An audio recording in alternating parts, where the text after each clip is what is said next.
Where you going? Get over here. He was hanging out. Now I guess he's mad at me. But come on, Falky. Come on. Hang around. Story time. Well, it's not really story time. It's just, I guess there's a statistic that's out there that 150 males a day, you know, um, stopped hanging around. It's the best way I can put it so YouTube don't hit me for it. And I'm scratching my head and I'm just like, what is wrong with you people? You're an adult. You're an adult. You shouldn't have these problems. And then I remember, that's right. Your guys' parents was my generation. So I hate it for you. I really do. Because that's pretty much the ones that enforced the participation trophy. And I don't apologize for shit normally. But I hate it for y'all that had to live that. So with that being said, and throughout, I gotta walk the chalk line with this, an old saying, so YouTube don't hit this video. I learned growing up, life was hard. Life was real fucking hard. So all you clowns out there that are whining that, oh, I'm an adult, I can't do this, I can't do that. Again, I gotta watch how I word this.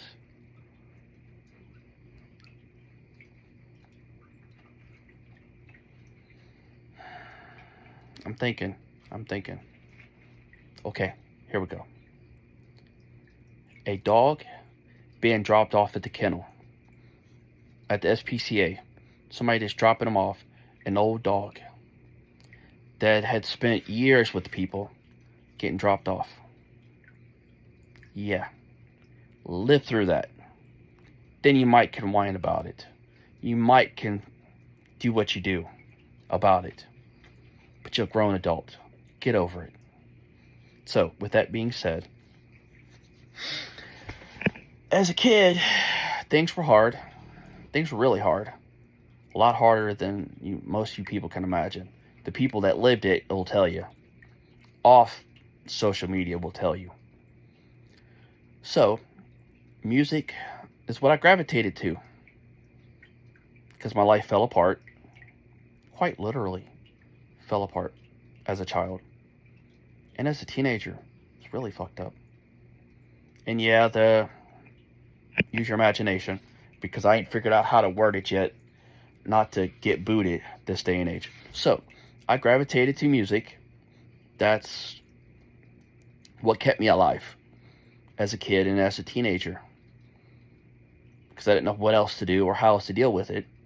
Because the one clown was too busy on drugs. And the other clown, he had no idea how to do it. None. He was kicked out when he was 11 years old, so he became a man at 11. So he didn't know how to do it either. And I know it wasn't his fault. I'm cool with that. The other clown had help, but she was just more interested in drugs. So there's that. That's why I gravitated to music. Music helped me get through a lot of hard times. And that's why I wanted this channel, the music channel. So I have my music and I can talk about music related, and this is going to go on my other channel too. Music related stuff. And I know there's people out there now that was in the same boat I was in. There was a lot of us in my school. The different schools I went to, there was a lot of us. That's why we got along so well. That gravitated to the music. I did poetry for a while. It was the craziest thing how that started. Because my grandfather and grandmother were musicians. And things happened to where one wasn't around because of natural causes. So the life of me being a musician got stopped at age 5. Because I probably would have been a musician if he was still around. So that got topsy-turvy. And so as I got older, my sister was really into, the sister under me got into poetry, and she said, look, man, why don't you try this? This might help you out a little bit. It's okay. I did it, and I was like, oh, wow, that's pretty good. That's cool. I mean, I can't carry a tune in a bucket. I wasn't, at that age, I wasn't really good at instruments. I mean, I could play a little, but I didn't have enough to do it. And I finally get the instruments, and then something happened, and then there's that. So, with that being said, I tried that, and I did really good for a while, and I got published. So, life goes on. I do what I do. I become an adult. So now I'm this 18-year-old that just gets thrown out. My dad didn't know what else to do. He didn't know how else to do it. Like I said, he didn't know how to raise kids either. He did the best he could, and I'm not mad at that, because I know that. I was mad at him then. I was mad as hell at him. But years later, we talked about it and said, we talked about here and there, and then his last wife was like, look, this is what the deal was. And I was like, yeah, I know, I figured it. That's what it was. And we talked about it, and it was cool. So, dealing with that, dealing with the other things, and then the divorce I had, so there was all that. It was fucking, I don't even want to talk about that. Just different things. And I got to a point, I was just like, you know what? Enough of this shit. Enough. I met somebody. Because, the other thing I did too, I used to draw a lot. I would immerse myself into music, and drawing is what started everything. And I got really good at it. Then I started the poetry. So that way I would tune out the rest of the world. You guys had video games. We didn't. Us poor kids didn't. We didn't have that. We had a radio, we had a pencil, we had paper. That's it. That's what we had, so that's what I did. And so we fast forward, I deal with my shit, and I meet somebody, and I'm just like, well, okay. And I still wasn't sure about different things. And I was going on and on and on. And I just got to a point one day, because I had all my original drawings, all of them. Every one of my original drawings that I had, from 11 up, I still had all of them. All my poetry, all my everything. I just said, you know what? I just thought to myself, you spend too much time in the past, there won't be no future. And I'm just like, that's just fucked up. I mean, that is just fucked up. But it's true, though. I mean, you stop and think about it. If you spend so much time in the past, there is no future at all.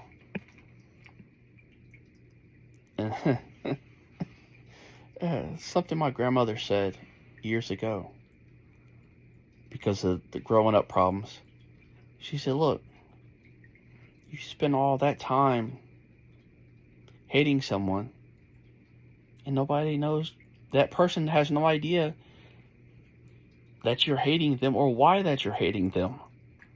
So it's really a waste of time. I was like, yeah, you know what? That's right on too. So, what I do, well, I thought I did. I didn't realize there was 2 other copies of it. Well, there are 2 other sets of copies of all my poetry that I've published, and I didn't know about. I forgot that I gave them away. So I took all my poetry and all my drawings and everything, and I burned them all. My now wife was like, why the fuck did you do that? And I told her, I said, I can't have a future if I'm living in the past. I just can't. I have to let it go. And I did. I did for the most part. There's still remnants here and there because of what's happened in the past 4 years. Or past 5 or 6 years. So it's caused problems. But it's alright. It's what it is. So, and that changed our relationship and my way of thinking. But it helped because music is still my life. But I just don't gravitate to it as much. I mean, I remember when I hear certain songs, I remember what was going on at that time. When I first heard the song, why I gravitated to the song. I mean, I can go on for hours and hours about different songs. Just because, I mean, at that point in my life, when I heard it, it was there for me. Like The Cure's Prayer for Rain. Or, what's the other one? The other song, The Cure, The Drug. That's off Wild Mood Swings, I think. And then the other one's off Distinguished or Disengaged or however the hell you say that damn word. I always forget how to say it.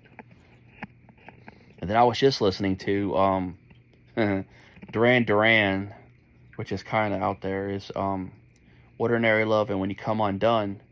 And I mean, I reflect back, but I don't stay there. And that's why I can't understand. Well, I can understand if they were children going through all that. I could understand that because I know what it felt like. So I could relate to it. But you're an adult. I can't relate to that. I can't. There's stories behind these 3 things, and I can't really tell them yet because I don't know how to tell them, and the videos not get hit on YouTube. But I know 3 people. All 3 of them really good friends of mine. Or 2 of them are really good friends. One I knew for a time that I met. And when I hear the different things about the 150 or 130 people, 130 guys a day, and I think about these 3 people, and I'm just like, these 3 people went through the worst shit I ever heard of. I'm telling you that I have not heard of. I know it happens, but I've never known nobody personally. I mean, there's people that go through way worse shit. I know it. But these 3 people, it's some of the horrific shit they went through, and it blows my mind that you crybabies nowadays whine about, oh, poor me, I can't do this. Oh, poor me, I can't do that. Or when I hear about Canada passing that law to where a juvenile can do that, and there's nothing nobody can do, it upsets me. It infuriates me. Because these 3 people fought so hard to get where they got, and you clowns just whine and give up. I'll give you a little hint. The one guy, I can't remember his name. The one guy, as a child, his punishment was to be on a dog collar and a chain. They would take him out to the doghouse, bring the dog in the house, and chain him up outside, and he would have to sleep in the doghouse. I bullshit you not. I mean, this is no bullshit. And I was dumbfounded. And he told me the whole story about that and how it went on for so long until he became an adult. And I'm paraphrasing. I can't.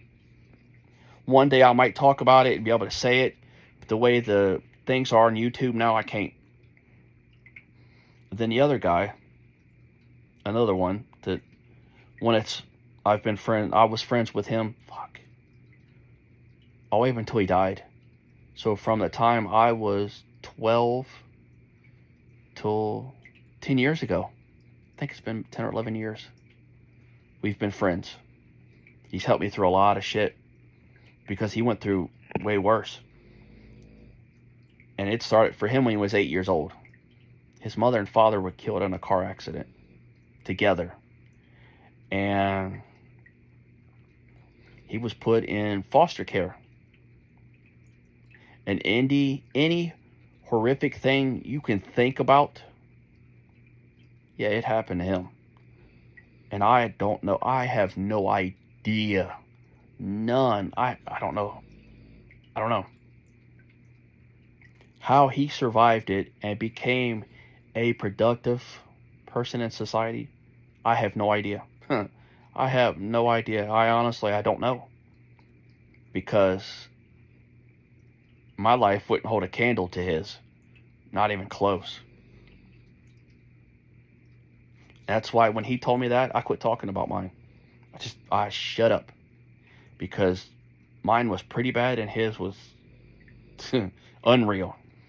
And it happened all the way to his 18th birthday. Because that's all he knew. When he became an adult, nobody was touching him. He made sure of that. He was one bad motherfucker when he became an adult. Once he turned 18, you put your hands on him, you were done. That there towards the end, he was a postal worker for 30 years, and he got fired because some guy tried to rob him, and he cut him up like a Thanksgiving turkey. He sliced his ass up like crazy, and the post office forced him into retirement. And well, he ended it 10 years ago. He was terminal, so I'm okay with that. That's cool. And then the other person, theirs wasn't too bad. They were starved as a child when they were the kid that this other person was little. They were mistreated by their mother and starved. The siblings were starved and they were stuck in and out of foster care. And he spent a lot of time in foster care with his other sibling. There was a lot of other crazy abuse in the foster care and different things. And he got in some trouble and was a Billy Badass, and the cops were first name basis with him and his mother, and they was fucked up shit, but he ended up being good, an actual productive and adult, so he did all right. So those three stories, I got plenty more of them of people that I've met throughout my life that had to go through this and different other things. Just with those, I can't understand why you clowns whine so much. I mean, you're an adult. I understand your parents raised you on Adderall, Prozac, Thorazine, Ritalin, and what was that other one? Oh, I can't remember the other ones. Lithium. And then they even made a song about the cracking on Benadryl. Yeah, I've known people that's done that. I've went off on them over that. I understand you guys got on that. And I understand you didn't know what life was. And then you become an adult and then you freak the hell out because you don't have your mom coddling you anymore. So now you hit the real world like we did. But there's that. Yeah, there's some of my generation didn't make it out of being a teenager. I've known a few that didn't make it to their 18th birthday, and they did it themselves. It sucks. It is what it is. But those were the poor yuppies, I call them. The poor yuppies and the poor people. The poor people is the people that know they're poor like I was. We knew we were poor. And then the poor yuppies, the kids didn't know they were poor until they became an adults and realized their parents couldn't help them anymore because they couldn't do for themselves because they done overextended themselves. So yeah. So when the realization hits them, then yeah, they do what they do, and the other ones that raised the participation trophy generation, the ones that survived the childhood. So it blows my mind when people get on social media, on the talk and on Facebook, and do this violin talk. And I'm just like, get over yourself. I mean, really? And then you got all these other people that feed into it, feed into the attention. I'm just like, God damn. I wonder how much money I could make if I did that. If I could even bring myself to do that. I mean, I don't know. I never was for one to seek attention. That was just never my thing. I was always my motto was always that I remember the old proverb, the nail that sticks out gets hammered. I was unique and we were unique, but that was a cool thing back then. Not really cool. It was kind of obscure to be unique, to be your own person, to be unique about this. Now uniqueness is normal.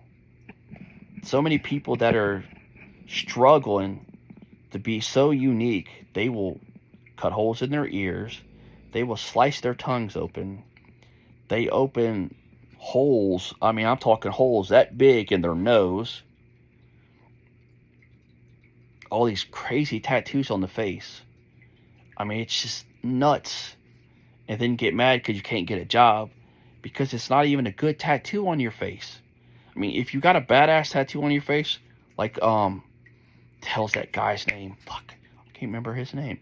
The one that's got the skull all over his face, and he looks like a skeleton or something. It's been in a bunch of movies. Now, that's a badass face tattoo. That is badass. That's cool. But you got a bunch of these ass clowns like 69, whatever the hell his damn name is, with all that weird garbage here and there, and just like, really? And then you get mad and upset, and then you want everybody to feel sorry for you because you couldn't get a job, and all this other shit. I'm dumbfounded because I don't understand why you feel the need to do it. Why you just couldn't deal with life. I mean, life ain't for the weak. It ain't. And the plus side to it, I guess, or the bright side to it, many get out of childhood. Many survive childhood.